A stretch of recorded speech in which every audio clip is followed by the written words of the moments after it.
Here are political stories that kept Nigerians busy this past week and their implications. Kukah's bombshell. The Catholic Bishop of the Sokoto Diocese, Matthew Kukah, told the United States Congress Commission that President Muhammadu Buhari's led government is helpless in tackling the raging insecurity in Nigeria. What is significant about the situation in Nigeria is that we are in a democracy. Albeit a very weak, with all the weak structures, with all the inefficiency, with all the deficiencies, it's not as if we are struggling to overthrow a dictatorship, or that we have a situation in which some autocrat is in power and we need to get him out of the way so that we can establish a democracy.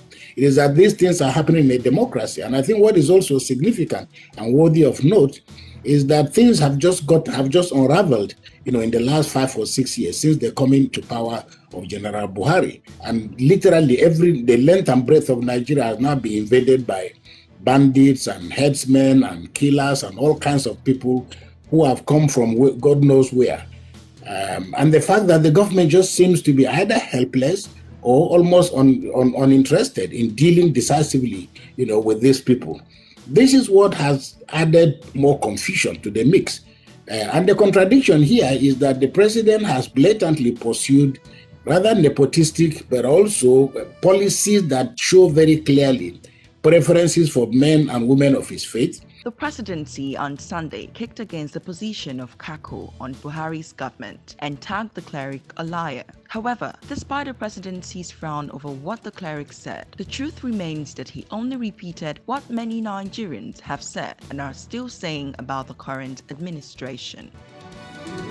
Riotous NAS. The Nigerian Senate on Wednesday, the 15th of July, turned the Red Chamber into a war zone over the consideration of the Electoral Act Amendment Bill. The outcome of this drama played among the federal lawmakers served as an indication that the 2023 general elections may suffer electoral woes than elections before it suffered.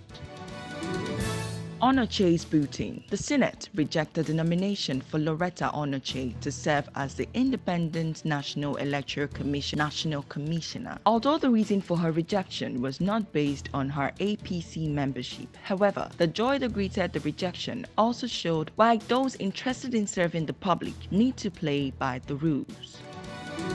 Osibanjo's sermon. The Vice President Yemi Osibanjo on Saturday, the 17th of July, advised Nigerian leaders to always remain calm and teach their followers to do same in the face of crisis. There is no denying that the current situation in Nigeria is as a result of the consistent leadership failures. However, the solution lies in the readiness of leaders at all levels to brace up with demands of leadership and live up to what it takes to be a good leader. For details of this story and more, visit www.firstnewsonline.ng.